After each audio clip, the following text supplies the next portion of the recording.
திருமறை நேரம் Bible Hour presented by the National Bible College. கிறிஸ்துவின் சபையார் உங்களை வாழ்த்துகிறார்கள். Welcome to Satellite Bible Classes. வாழ்த்துக்கள் திருமறை நேரம் நேயர்களே, ஆண்டவர் இயேசு கிறிஸ்துவின் இனிய நாமத்தில் உங்களை அன்போடு வரவேற்கிறேன். ரொம்ப ஆச்சரியமாக இருக்கு இல்லையா? ஒரு வார்த்தை சொல்லும் அப்படின்னு எடுத்துக்கிட்டு அதில் ஆண்டவர் இயேசு மனிதர்களோடு பேசின சுகமளிக்கும் வார்த்தைகளை பற்றியும், இதமான ஆறுதல் தரும் வார்த்தையை பற்றியும், சமாதானம் கொடுக்கும் வார்த்தையை பற்றியும் நாம் கற்றுக்கிட்டோம். கூடவே நாம் எப்படிப்பட்ட வார்த்தையை பேசணும், நம்முடைய வார்த்தை எப்படி இருக்கணும், நம்முடைய சொற்கள் எப்படி இருக்கணுன்றதையும் நாம் கவனித்தோம். வார்த்தைகள் உயிர்ப்பிக்கணும் அதை கேட்கும்போது. அதனால தான் புதிய ஏற்பாட்டில் கிருபை பொருந்தினதாக உங்கள் வார்த்தை இருக்கட்டும். நீதிமொழிகள் 17ஆம் அதிகாரம் 27வது வசனம். அறிவாளி தன் வார்த்தைகளை அடக்குகிறான், விவேகி குளிர்ந்த மனமுள்ளவன். விவேகி குளிர்ந்த மனம். விவேகின்னா என்ன? விவேகம்னா என்ன? முன்கூட்டியே இன்னது பேசணும், இது என்ன விளைவு வரும் அப்படின்னு கொஞ்சம் முன்கூட்டி கவனித்து நிதானித்து பேசுறது, அதான் விவேகம். வேகமாக பேசுறது வார்த்தையெல்லாம் மதியனத்தையெல்லாம் மொத்தமாக கொட்டிடும். அப்படி இல்லாமல் கொஞ்சம் நிதானித்து பேசுவது தான் விவேகம். குளிர்ந்த மனம் உள்ளவன். ரொம்ப தூரத்தில் இருந்து ஒரு நல்ல வார்த்தை வந்ததுன்னு வச்சுக்கோங்களேன், மனசு குளிரும் இல்லையா? அந்த மாதிரி நம்முடைய வார்த்தைகள் பிறருடைய வாழ்க்கைக்குள்ளே போகும்போது அவர்கள் இருதயத்தை குளிர்விக்கணும். அது விவேகமுள்ள வார்த்தையாக இருக்குமானால், நாமும் குளிர்ந்த மனமுள்ளவர்களாக இருந்தால் நம்மக்கிட்ட இருந்து போகிறது இருக்கும். எரிச்சலோடு இருக்கிறவருடைய வார்த்தை எரிச்சலாக தான் போய் வெளியே சேரும். அப்போ தேவனுடைய வார்த்தைகளையும் ஆண்டவர் இயேசு கிறிஸ்துவினுடைய சிந்தையை நான் தரித்து கொண்டிருந்தால் சாந்தமுள்ள. இப்போது உங்ககிட்ட சத்தியம் என்ன, இந்த வசனம் என்னன்னு கேட்குறாங்கன்னு வச்சுக்கோமே, ஆவியார் என்ன சொல்கிறாரு? சாந்தத்தோடும் வணக்கத்தோடும் பதில் சொல்லுங்க. உங்ககிட்ட விசாரிக்கிறவங்ககிட்ட அப்படி சொல்லுங்கன்றார். அப்போது ஒரு வார்த்தை மிக சரியாக பிறருக்கு ஜீவன் அளிப்பதாக இருக்கணும். அப்போ நம்முடைய வார்த்தைகள் ரொம்ப விலை மதிப்பானது, மாற்றங்களை பெரிய அளவுக்கு செய்யக்கூடியது. உலக புரட்சிகளை பார்த்திங்கன்னா புரட்சியாளர்களுடைய வார்த்தைகள் தான் மிகப்பெரிய தாக்கத்தை இந்த உலகத்திலேயே வரலாற்றில் ஏற்படுத்தியதை பார்க்குறோம். அப்போ நம்முடைய வார்த்தைகள், தேவனுடைய பிள்ளைகளாக நம்முடைய வார்த்தைகள் ரொம்ப முக்கியம் இல்லையா? கவனிப்போம். இந்த நாளில் நம்முடைய செய்தியாளர் தேசிய வேதாகம கல்லூரியினுடைய கல்வித்துறை தலைவர் டாக்டர் பீட்டர் சாலமன் ஐயா அவர்கள். வணக்கம் திருமறை நேர நேயர்களே, உங்கள் அனைவருக்கும் என்னுடைய நெஞ்சார்ந்த புதிய நாள் வாழ்த்துக்கள். உலகத்தின் எந்த மூலையிலே நீங்கள் இருந்தாலும், எந்த கோடியிலே நீங்கள் இருந்தாலும், எந்த சூழ்நிலையிலே நீங்கள் இருந்தாலும், இந்த காலை உங்களுக்கு ஆசீர்வாதமாக இருக்க வேண்டும். கர்த்தர் உங்களோடு இருக்க வேண்டும். அவருடைய வார்த்தையினால் நீங்கள் தொடப்பட வேண்டும். இந்த நாளிலே ஒரு சொல், ஒன் வேர்ட் என்ற தலைப்பில் இந்த தொடரை நாம் கவனிக்கிறோம். இயேசு கிறிஸ்து பேசின ஒரு சொல் மனிதர்களை மாற்றியது. உலகத்தில் இருக்கிற எத்தனையோ மத தலைவர்கள், சிந்தனையாளர்கள், அறிஞர்கள், பாபாக்கள், சாமியார்கள், இவர்களையெல்லாம் நான் படித்து பார்த்தேன். ஆனால் எந்த ஒரு மனிதனும் செய்ய முடியாத காரியத்தை இயேசுவிடத்தில் நீங்கள் கவனிக்கலாம். அவர் பாவங்களை மன்னிக்கிறவர் மட்டுமல்ல, நம்முடைய நோய்களை சுமக்கிறவராக இருக்கிறார். சில சமயங்களில் இந்த பாம்பு கடிச்ச ஆளை இன்னொரு ஆளு அந்த கடிப்பட்ட வாயில தன்னுடைய வாயை வைத்து அந்த விஷத்தை வாயால உறிஞ்சி துப்பி விடுவதை நீங்க பார்த்திருக்கலாம். ஆனா புத்திசாலி துப்பதான் செய்வான். யாராவது அந்த பாம்பின் விஷத்தை உறிஞ்சி தனக்குள்ள ஏற்றிக்க மாட்டான். ஆனா இயேசு கிறிஸ்து ஒவ்வொரு முறையும் ஒரு அற்புதத்தை நிகழ்த்தும் போது, ஒரு சுகத்தை கொடுக்கும் போது, அவைகளை தன்னுடைய சரீரத்துக்குள்ளே அவர் ஏற்றுக்கொள்கிறார். அவர் மரணத்தை ஏற்றுக்கொள்ளும்படியாக வந்தார், வியாதிகளை ஏற்றுக்கொள்ளும்படியாக வந்தார், நோய்களை சுமக்கும்படியாக வந்தார்.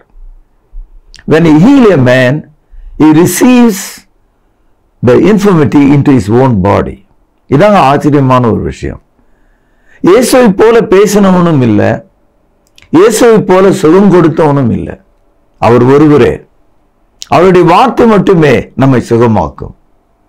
மார்க் 2ஆம் அதிகாரம் முதல் 12 வசனங்களை நீங்கள் படிப்பீர்களானால், இயேசு கப்பர்நாகுமிலே செய்த ஒரு அற்புதத்தை குறித்து நாம் படிக்கிறோம்.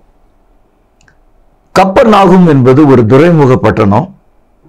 அது ரோமர்களுக்காக அமைக்கப்பட்ட ஒரு முக்கியமான ஒரு கண்டோன்மெண்ட். அங்கே ரோமர்களுடைய இராணுவம் இருந்தது. கிரேக்கர்கள் அங்கே ஆசிரியர்களாக இருந்தாங்க, வியாபாரிகளாக இருந்தாங்க. யூதர்கள் ஏராளமாக அங்கே குடியிருந்தாங்க. ஆக கப்பர்நாகும்ல 3 மொழி பேசக்கூடியவர்கள், 3 கலாச்சாரத்தை சேர்ந்தவர்கள், 3 இறை நம்பிக்கை உடையவர்கள் அந்த பகுதியில் இருக்காங்க. இங்கே ஒரு மனிதன் ஏதோ ஒரு காரணத்தினால அவன் உடல் பாதிக்கப்பட்டு அவனுடைய கை கால்கள் விழுந்து விட்டது. ஆங்கிலத்தில் பெராலிட்டிக் என்று சொல்லுவாங்க. அதாவது இந்த பக்கவாத நோய் என்பது உடல் மேல இருக்கிற எலும்புகளாலோ நரம்புகளாலோ தோலாலோ வந்த நோய் அல்ல. அவனுடைய மூளையில ஏற்பட்ட ஒரு சிதைவினால் ஏற்படுகிற நோய். பக்கவாதம் என்பது மூளைக்குரிய நோயாக இருக்கிறது. அந்த மூளையில அந்த சமிகை எழுந்து விடும்போது ஒரு பக்க கால் கை அல்லது 2 பக்க கால் கை இவைகள் செயலிழந்து விடும். அந்த மாதிரி ஒரு ஆள் விழுந்துட்டான்னா பார்வை இருக்கும், கேட்கும் திறன் இருக்கும், ஜீரணம் கூட இருக்கும். ஆனா கை கால்களால் ஒன்றும் செய்ய முடியாது. மரத்து போன ஒரு கட்டை போல அவன் இருப்பான்.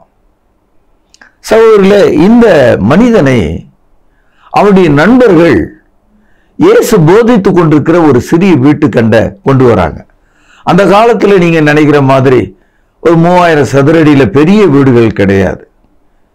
மனிதர்கள் அதிகமாக ஒரு வீட்டை பெரியதாக கட்டினால் ஒரு 50 பேர் கூடுற அளவு தான் கட்ட முடியும். அப்படிப்பட்ட ஒரு வீட்டுக்குள்ள இயேசு போதித்து கொண்டிருக்கும் போது 4 பேர் இந்த ஆளை தூக்கிட்டு வராங்க. அந்த வீட்டுக்குள்ள போக முடியல. காரணம், அந்த வீடு அடைத்து கொண்டிருக்கிறது. இயேசு அவர்களுக்கு போதித்து கொண்டிருக்கிறார். இதை நீங்க கவனிக்கணும். அதாவது இயேசு கிறிஸ்து மேடையில மைக் பிடிச்சிட்டு பேசுறவர் அல்ல. அதாவது மனிதர்களுடைய நெருக்கத்துல அவர்களுக்கு தேவனுடைய வார்த்தை சொல்கிறவராக இருக்கிறார். மலையில நின்றுட்டு கையாற்றுறவர் அல்ல. மனிதர்கள் மத்தியில் நின்று அவர்களை தொடுகிறவராக இருக்கிறார். தூரத்தில் நின்று சுகம் அனுபவிக்கிறவர் அல்ல. அவர் அருகில் இருந்து அவளுடைய வேர்வை நாற்றங்களை உணரக்கூடியவராக இருக்கிறார். இயேசு மனிதரிலும் மனிதராக வந்தார். 2ஆம் அதிகாரம் 2வது வசனம். உடனே வாசலுக்கு முன்னும் நிற்க இடம் போகாதபடிக்கு அநேகர் கூடி வந்தார்கள். அவர்களுக்கு வசனத்தை போதித்தார். மார்க் 2ஆம் அதிகாரம் 3வது வசனம். அப்பொழுது 4 பேர் ஒரு திமிர்வாதக்காரனை சுமந்து கொண்டு அவரிடத்திலே வந்தார்கள். 4 பேர் ஒரு மனிதனை சுமந்து கொண்டு வந்தார்கள். பொதுவாக நம்முடைய வாழ்க்கையில பழமொழியாக பேசுவது அது என்னன்னா, உனக்கு ஒரு 4 பேர் வேணும், ஞாபகம் வச்சுக்க அப்படின்னு சொல்றாங்க. அப்படின்னா என்ன அர்த்தம்னா, செத்த மனிதனை அடக்கம் செய்வதற்கு, தூக்கி செல்வதற்கு, அந்த பாடை எடுத்து செல்வதற்கு 4 பேர் தேவை. நம்முடைய வாழ்க்கையில ஒரு 4 பேர் இருந்தா பல விஷயங்கள உதவியா இருக்கும். 4 பேர் ஒரு தனி மனிதனுடைய வாழ்க்கையில ரொம்ப முக்கியமானவர்கள். இந்த தமிழ் பாருங்க, திமிர் வாதக்காரன். வாதம் என்றால் ஒரு நோய் என்ற அர்த்தம். அதாவது விளங்காம இருக்கிற நோயின் அர்த்தம். இந்த இடத்துல அசைக்க முடியாத நோய் என்பதற்காக அந்த காலத்துல மொழிபெயர்த்தவங்க திமிர் என்ற வார்த்தையை அங்க பயன்படுத்தியிருக்காங்க. அதாவது இது ஒரு பக்கவாதம். இந்த வாதத்துல இருக்கிற இந்த மனிதனை நேசிக்கிற 4 பேர் இருந்தாங்க. பாருங்க, அந்த மனிதனால சாப்பிட முடியாது, அவனால எதுவுமே செய்ய முடியாது, இயற்கை உபாதைகளை செய்ய முடியாது.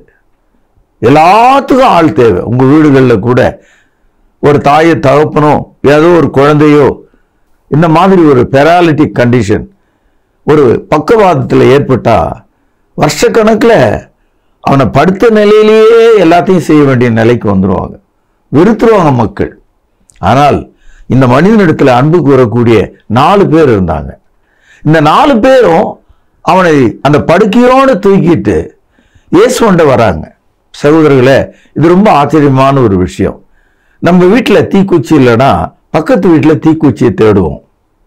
நம்ம வீட்டில் ஒரு பொருள் இல்லைன்னா பக்கத்து வீட்டில் போய் கேட்போம். இது மனிதனுடைய வழக்கம்தான். மனிதர்கள் எப்போது முயற்சி செய்யறாங்க. ஒரு டாக்டர் கிட்ட போறாங்க, பயன் இல்லைன்னா இன்னொரு டாக்டர் கிட்ட போறாங்க. அதாவது ஒரு ஊரை விட்டு ஒரு ஊருக்கு, பட்டணத்தை விட்டு ஒரு பட்டணத்துக்கு, ஒரு மாநிலத்தை விட்டு மாநிலத்துக்கு, ஒரு நாட்டை விட்டு ஒரு நாட்டுக்கு கூட ஒரு சுகத்துக்காக மக்கள் போவது வழக்கம். ஆனால் இங்கே கப்பர்நாகும்ல ஒரு மனிதன், அது ரொம்ப தூரம் ஒன்றும் தூக்கிட்டு போல, இயேசு அருகிலே இருந்ததுனால அவரை சந்திக்கும்படி கட்டலோடு தூக்கிட்டு போறாங்க. இந்த 4 பேர் வந்து இயேசுனிடத்துல ஒரு மெசேஜ் சொல்லி, ஐயா இந்த மாதிரி ஒருத்தன் இருக்கான், அவனுக்காக ஜெபம் பண்ணுங்க அப்படின்னு கேட்கல. அது மாதிரி நீங்களும் நானும் கூட ஒரு மெசேஜ் கேட்கிறவங்களா நம்ம இருக்கக்கூடாது, சொல்றவங்களா நம்ம இருக்கக்கூடாது. நாம் இயேசுடைய வரணும்.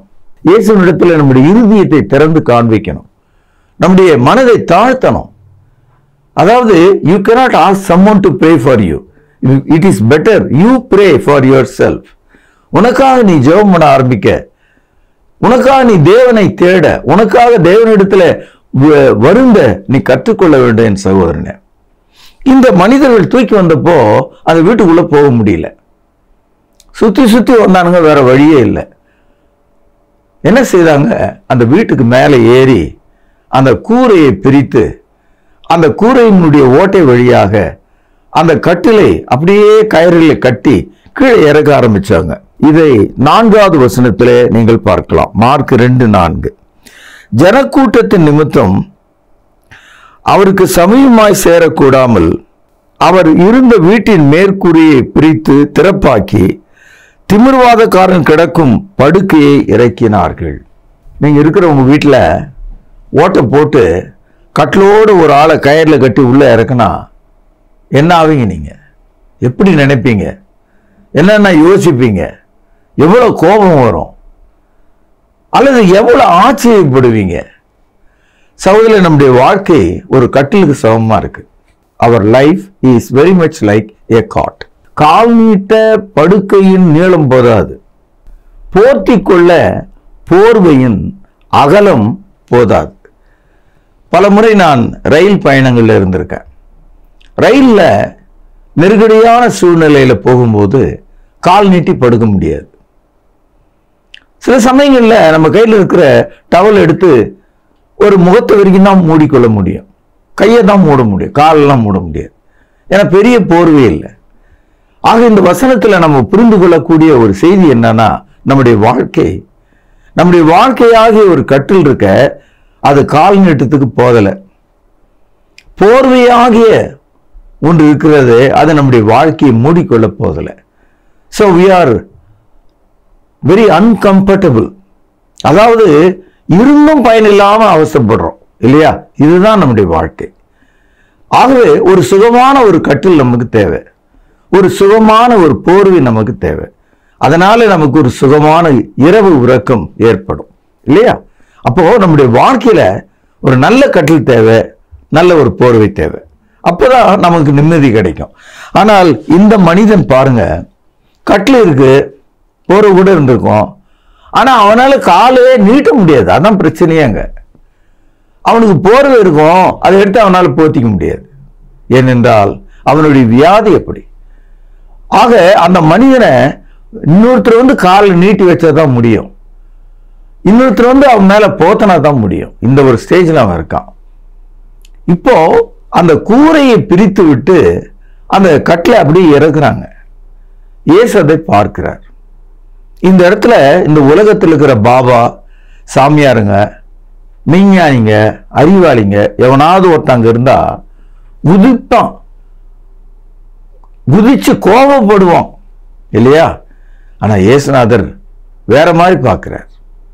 அதாவது அந்த கட்டிலை பார்க்கிறார், கட்டில் இருக்கிற மனிதனை பார்க்கிறார், அந்த மனிதனை கயிற்றின் வழியாக இறக்கி கொண்டிருக்கிறார்களே மேல 4 பேர், அந்த 4 பேரையும் சேர்த்து பார்க்கிறார். எப்படி மின்சாரத்தை தொட்டால் மின்சாரம் நம்ம மேல பாயுமோ, அது மாதிரி இயேசு கிறிஸ்துனுடைய கண்களில கட்டில் இருந்த மனிதனோடு சேர்ந்து அந்த 4 பேரையும் சேர்த்து பார்க்கிறார். இப்ப 5 பேரை அவரால் பார்க்க முடியுது. அந்த 5 பேருடைய மனதை அவரால் பார்க்க முடியுது. அவளுடைய இருதயத்துல என்ன நினைக்கிறார்கள் என்பதை பார்க்க முடிந்தது. அவளுடைய ஆவேசம் என்னன்னு தெரிஞ்சது. அவளுடைய மன உணர்வு எப்படி இருக்கிறது என்று தெரிந்தது. அதனாலதான் நம்ம இங்க படிக்கிறோம் 5வது வசனம். இயேசு அவர்கள் விசுவாசத்தை கண்டு. சகோதரனே, இந்த காலையில சற்று நிதானமாக இந்த வார்த்தையை கவனிப்போம். அதாவது வீட்டின் கூரையை உடைத்து விட்டார்கள், கட்டிலை இறக்கி கொண்டிருக்கிறார்கள். இந்த கலவரம், இதை பார்க்கிறவங்களுக்கு இது ஒரு கிரைம் சீன், ஒரு தீவிரமான கஷ்டம் நடந்த ஒரு இடம். அது யாராவது ஒருத்தனுடைய வீட்டை போய் உடைச்சா என்ன ஆகும்? இப்படி ஒரு கட்டில உள்ள இறக்குனா பிடிக்கணும் அவனை அப்படின்னு தானே சொல்லுவாங்க. அப்படிதான் மற்றவங்க எல்லாம் நினைச்சிருப்பாங்க. ஆனா இயேசு எப்படி பார்த்தார் பார்த்தீங்களா? அது மாதிரி நீங்கள் உங்களுடைய வாழ்க்கைய, உங்க சூழ்நிலைய, உங்களுடைய வியாதிய, உங்களுடைய கஷ்டங்களை நீங்க திறந்து வெளியே வரணும். அதை இயேசுக்கு நீங்கள் அதை காண்பிக்கணும். உண்மையாகவே அவைகளை நாம் ஆண்டவரிடத்தில் காண்பிக்கணும். உங்களுடைய அன்பை, உங்களுடைய விசுவாசத்தை தேவனிடத்தில் காண்பிக்கணும். You have to prove your faith beyond any doubt. கிரியை இல்லாத விசுவாசம் செத்தது என்று பைபிள் சொல்லுது. Faith without work is dead என்று பைபிள் சொல்லுது. இயேசு அவர்களின் விசுவாசத்தை கண்டு திமிர்வாதக்காரனை நோக்கி, மகனே, உன் பாவங்கள் உனக்கு மன்னிக்கப்பட்டது என்றார். இந்த வார்த்தை தான் ஆச்சரியமான ஒரு வார்த்தை. முதலாவது அந்த வியாதிப்பட்டவனை பார்த்து, அட பாவி, அட துரோகி, அட விபச்சாரக்காரனே, அல்லது ஏதோ ஒரு கெட்ட வார்த்தையினால, அல்லது அழகான ஒரு அசிங்கமான வார்த்தையினால அவர் சொல்லல. இன்னைக்கு நீங்க எந்த சாமியார்கிட்ட வேணா போங்க, உங்க பாக்கெட்டையும் உங்க கழுத்தையும் தான் அவங்க பார்ப்பாங்க. ஆனா உங்கள் இருதயத்தை அவர்களால் பார்க்க முடியாது. இயேசு கிறிஸ்துவால உன் இருதயத்தில் என்ன இருக்குதுன்றத அவரால் பார்க்க முடியும். லூக்கா 16வது அதிகாரம் 15வது வசனம். அவர் அவர்களை நோக்கி, நீங்கள் மனுஷருக்கு முன்பாக உங்களை நீதிமான்களாக காட்டுகிறீர்கள், தேவனோ உங்கள் இருதயங்களை அறிந்திருக்கிறார். அதாவது ஒரு மனுஷன் என்ன நினைக்கிறான்றத தேவனால் அறிந்து கொள்ள முடியும். அவன் என்ன நினைக்கிறான்னா, நீதிமான் தன்னை நினைக்கிறானா, பாவின்னு நினைக்கிறானா என்ற விஷயத்தை தேவனால் தெரிந்து கொள்ள முடியும். இந்த திமிர்வாதக்காரன் எவ்வளவு காலம் இப்படி இருக்கான்னு நமக்கு தெரியல. ஆனா அவனுடைய நண்பர்களுடைய உதவியினால அந்த கட்டிலோடு அவன் இறக்கப்பட்ட போது அந்த மனிதனுக்கு இயேசு சொன்ன அந்த வார்த்தை தான் ரொம்ப ஆச்சரியமா இருக்கு. மகனே என்று சொன்னார். சன் என்ற ஒரு வார்த்தையை அவர் பயன்படுத்துறார். உங்களுக்கு ஞாபகம் இருக்கா?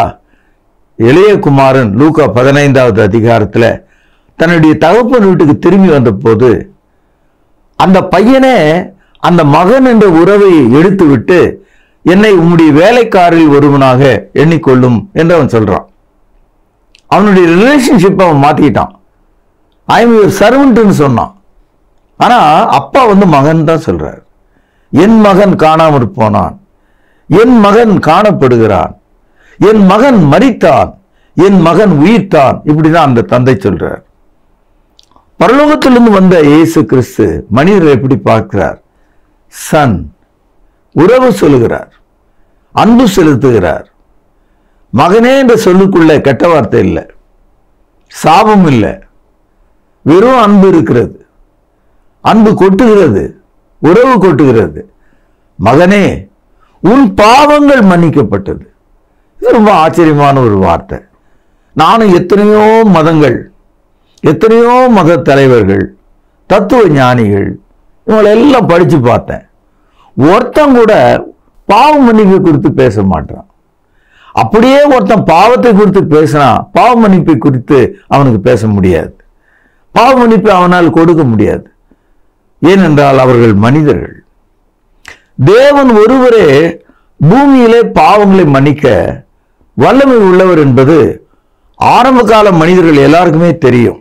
மத்தேயு 9வது அதிகாரம் 6வது வசனம். பூமியிலே பாவங்களை மன்னிக்க மனுஷகுமாரனுக்கு அதிகாரம் உண்டு என்பதை நீங்கள் அறிய வேண்டும் என்று சொல்லி திமிர்வாதக்காரனை நோக்கி, நீ எழுந்து உன் படுக்கை எடுத்துக்கொண்டு உன் வீட்டுக்கு போ என்றார். இந்த இடத்துல இயேசு கிறிஸ்து பாவங்களை குறித்து பேசுகிறார். ஒன்று, பாவங்களை மன்னிக்கும் அதிகாரம் உடையவராயிருக்கிறார். 2, 3, பாவங்களை மன்னித்ததனால அந்த மகன் மீண்டும் எழுந்து நடந்து அவன் வீட்டுக்கு போகிறான். இதுதான் கிறிஸ்தவம். கிறிஸ்தவத்துக்குள்ள முதல்ல நம்ம தெரிஞ்சுக்கிற முதல் பாடம் நான் ஒரு பாவி என்பது. இரண்டாவது பாடம் என் தேவன் என் பாவங்களை மன்னிக்கிறார் என்பது. சகோதரர்களே, இயேசு கிறிஸ்து இந்த உலகத்தில் வந்தப்போ அவரை பார்த்த யோவான் ஸ்நானகன் என்ன சொன்னான் என்று பாருங்கள். யோவான் எழுதிய சுவிசேஷம் 1வது அதிகாரம் 29வது வசனம். மறுநாளிலே யோவான் இயேசுவை தன்னிடத்தில் வர கண்டு, இதோ உலகத்தின் பாவத்தை சுமந்து தீர்க்கிற தேவ ஆட்டுக்குட்டி. அதாவது பாவங்களுக்காக செலுத்தப்படுகிற ஒரு பலியான ஆட்டுக்குட்டி இயேசு என்று சொல்கிறான். பாவங்களை சுமக்கிறவர் என்று சொன்னான். அது உண்மைதான். எபிரேயர் 8ஆம் அதிகாரம் 12ஆம் வசனம். ஏனெனில் நான் அவர்கள் அநியாயங்களை கிருபையாய் மன்னித்து அவர்கள் பாவங்களையும் அக்கிரமங்களையும் இனி நினையாமல் இருப்பேன் என்று கர்த்தர் சொல்லுகிறார். அதாவது பாவ மன்னிப்பு என்பது ஒரு விஷயம், பாவத்தை நினையாமல் இருப்பது என்பது இன்னொரு விஷயம். Christianity guarantees not only forgiveness of sin and promises that God says, I will remember no more your sin. ஆகவே பாவ மன்னிப்பையும் பாவத்தை மறந்து விடுகிற ஒரு தேவனையும் கிறிஸ்துவ நமக்கு காண்பிக்கிறது. எபிரேயர் 9வது அதிகாரம் 22வது வசனம். நியாய பிரமாணத்தின்படி கொஞ்சம் குறைய எல்லாம் இரத்தத்தினாலே சுத்திகரிக்கப்படும், இரத்தம் சிந்துதல் இல்லாமல் மன்னிப்பு உண்டாகாது. அப்படியானால் பாவங்களுக்கு ஈடாக இரத்தம் சிந்தப்பட வேண்டும். எந்த ஒரு மனிதனும் அதற்காக சிந்த முடியாது. ஏன்னா எல்லா மனுஷர்களும் பாவம் செய்திருக்காங்க. ஆகவே தான் தேவன் தமது சொந்த குமாரனை பாவம் மற்றவராக சிலுவிலே மறிக்க கொடுத்து அவர் சிந்திய இரத்தத்தினாலே பாவம் மன்னிப்பை கிருபையாக நமக்கு வழங்குகிறார். எபிரேயர் 10ஆம் அதிகாரம் 10வது வசனம். இயேசு கிறிஸ்துவினுடைய சரீரம் ஒரே தரம் பலியிடப்பட்டதனாலே அந்த சித்தப்படி நாம் பரிசுத்தமாக்கப்பட்டிருக்கிறோம். 12வது வசனம். இவரோ பாவங்களுக்காக ஒரே பலியை செலுத்தி என்றென்றைக்கும் தேவனுடைய வலது பார்சத்திலே உட்கார்ந்தார். 14வது வசனம். ஏனெனில் பரிசுத்தமாக்கப்படுகிறவர்களை ஒரே பலியினாலே இவர் என்றென்றைக்கும் பூர்ணப்படுத்துகிறார்.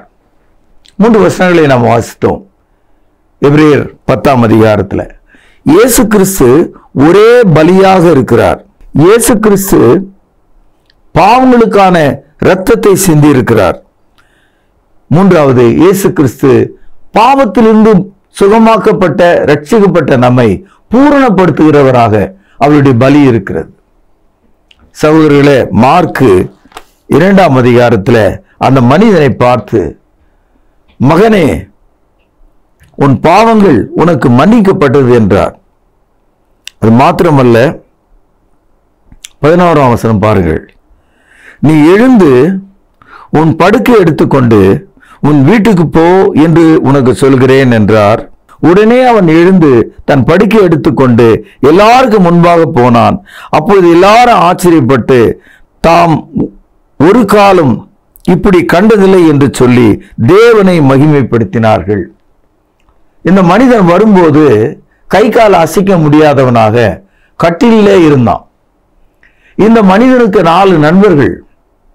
அந்த 4 பேரும் கயிறில் கட்டி வீட்டை கூரையை எடுத்து போட்டு அவனை உள்ளே இறக்கினார்கள். அந்த நிலையில உள்ள வந்த ஆளு இப்பொழுது அவன் எழுந்து நிற்கிறான், குனிந்து படுக்கையை சுற்றுகிறான், தோளிலே வைத்துக் கொண்டு அவன் நடந்து போகிறான். ஜனங்கள் அதை கண்டு மகிமைப்படுத்துகிறார்கள். இது நடந்த இடம் கப்பர்நாகும். கப்பர்நாகும் என்பது ஒரு பக்கம் ரோமர்கள், மறுபக்கம் கிரேக்கர்கள், ஒரு பக்கம் இன்னொரு பக்கம் யூதர்களாலான 3 சமய மக்கள் அங்க இருந்தாங்க. இந்த 3 பேர் இதை பார்க்கிறாங்க. ரோமர்கள் தேவனற்றவர்கள், கிரேக்கர்கள் தெய்வ நம்பிக்கை உடையவர்கள், ஆனால் ஜீவன் உள்ள தேவனை தெரியாதவர்கள், யூதர்கள் தேவ நம்பிக்கையுடையவர்கள், ஜீவனுள்ள தேவனை அறிந்தவர்கள். ஆக இந்த 3 வகையான மக்கள் அங்க இருக்காங்க. No God, yes God, true God. எல்லாம் தெரிஞ்ச ஆளுங்களுக்கு, ஆனா இயேசு யாருன்னு மட்டும் தெரியல. அன்பு சகோதரனே, இந்த காலையில நீங்கள் சந்தித்த இந்த இயேசு உங்களை மாற்றக்கூடியவர், உங்கள் வாழ்க்கை தலைக்கீழாக மாற்றக்கூடியவர். நீங்க நினைச்ச உங்க கட்டில நீங்களே எடுத்துட்டு போற அளவுக்கு உங்களை மாற்றக்கூடியவர். காலமெல்லாம் இந்த கட்டில இருந்து சாகனமா? காலமெல்லாம் இங்கே நாற்றத்தில் இருந்து சாகனமா? காலமெல்லாம் கையும் விரலும் இருந்தும் ஒரு உணவை எடுத்து சாப்பிட என்னால் முடியலையே, மடக்க முடியலையே, என் போரை எடுத்து போத்திக்க முடியலையே, ஏன்னா இந்த குடும்பத்தார் கேவலமா நடத்துறாங்களே என்று மனம் வருந்துகிற மக்கள் மத்தியில நீங்கள் ஒருவராக இருக்கலாம். மகனே என்ற ஒரு சொல் உங்களை ஆசீர்வதிக்கும். நீ எழுந்து உன் படுக்கை எடுத்துக்கொண்டு போன்னு சொன்ன அந்த ஒரு சொல் உங்களை மாற்றும் என்று நான் நினைத்து நம்பிக்கையோட இந்த வார்த்தையை உங்களுக்கு கொடுக்கிறேன். இந்த காலை உங்களுக்கு ஆசீர்வாதமா இருக்கட்டும். இயேசுவின் ஒரு சொல் உங்களை மாற்றட்டும் என்று சொல்லி இன்றைய செய்தியை நான் இங்கே நிறைவு செய்கிற. நாளை நாம் சந்திப்போம், பிரார்த்தனை செய்வோம். மகா பரிசுத்த நிறைந்த எங்கள் அன்பான தகப்பனே, மாறி வரும் இந்த சமுதாயத்தில், எல்லா மருந்துகளை நம்பிக்கொண்டிருக்கிற இந்த சமுதாயத்தில், பணத்தை நம்பி வாழ்ந்து கொண்டிருக்கிற இந்த சமுதாயத்தில், இயேசுவின் ஒரு வார்த்தை எங்களுக்கு பாவ மன்னிப்பாகவும் சரீர சுகமாகவும் மாற வேண்டும் என்று செபிக்கிறேன். இந்த வசனத்தை கேட்டு கண்ணீரோடு இருக்கிற மக்களுக்கு இன்று ஒரு அற்புதத்தை உமக்கு சித்தமானால் நடப்பி தருளும். உமது வல்லமை அவர்களுக்கு வெளிப்படுத்தும். கேட்ட யாவரையும் ஆசீர்வதியும். இயேசுவின் நாமத்திலே ஜெபம் கேளும் பிதாவே, ஆமென். நேற்றும் இன்றும் என்றும் மாறாத இயேசு கிறிஸ்துவின் இனிய நாமத்தில் திருமறை நேயர்களுக்கு வாழ்த்துக்கள். நேயர்களே, இந்த நிகழ்ச்சி உங்களுக்கு பிடித்திருக்கிறதா? சொல்லப்பட்ட வசனங்களை எழுதி கொண்டு அதை படித்து உணர்கிறீர்களா? பிரியமானவர்களே, இயேசு கிறிஸ்து விதையை பற்றிய ஒரு உவமை சொல்லும் பொழுது, விதை தேவனுடைய வசனம் என்றும் 4 வகையான நிலம், 4 வகையான இருதயம் என்றும் சொல்லியிருக்கிறார். இந்த நாளிலே 4 பேர் திமிர்வாதக்காரன் ஒருவரை இயேசுவிடத்தில் கொண்டு வந்தார்கள். இயேசு கிறிஸ்து அந்த திமிர்வாதக்காரனை பார்க்கிறார், சுமந்து வந்த 4 பேரை பார்க்கிறார். அந்த 4 பேருக்குள்ளும் இருந்த ஒரு முக்கியமான விஷயத்தை கவனிக்கிறார். பிறகு அந்த திமிர்வாதக்காரனை பார்த்து, உன் பாவங்கள் உனக்கு மன்னிக்கப்பட்டது என்று சொன்னார். உடனே அவன் எழுந்து நடக்க ஆரம்பித்தார். எவ்வளோ ஒரு வல்லமை பாருங்கள். இந்த நாளிலே நாம் கவனிக்க வேண்டிய வார்த்தை பாவ மன்னிப்பு என்ற ஒரு சொல். இன்று நீங்கள் கேட்ட செய்தியிலிருந்து உங்களுக்கான பரிசு கேள்வி இதுதான். இயேசு கிறிஸ்து அந்த 4 பேரிடத்தில் எதை கண்டார்? இந்த செய்தியை நீங்கள் ஞாபகப்படுத்தி சரியான பதிலை உடனே எழுதுங்கள். நல்ல பரிசுகள் காத்திருக்கிறது. மீண்டும் உங்களை புதிய தொடரிலே சந்திக்கும் வரை கர்த்தராகிய இயேசு கிறிஸ்துவின் கிருபை உங்கள் அனைவரோடும் கூட இருப்பதாக. தொடர்பு கொள்ள வேண்டிய முகவரி: திருமறை நேரம், 58 சர்ச் தெரு, குமரன் நகர், சென்னை 6082. செல்போன் 9385500882. கர்த்தாவே, தேவர்களில் உமக்குப்பானவர் யார்? வானத்திலும் பூமியிலும் உமக்குப்பானவர் யார்?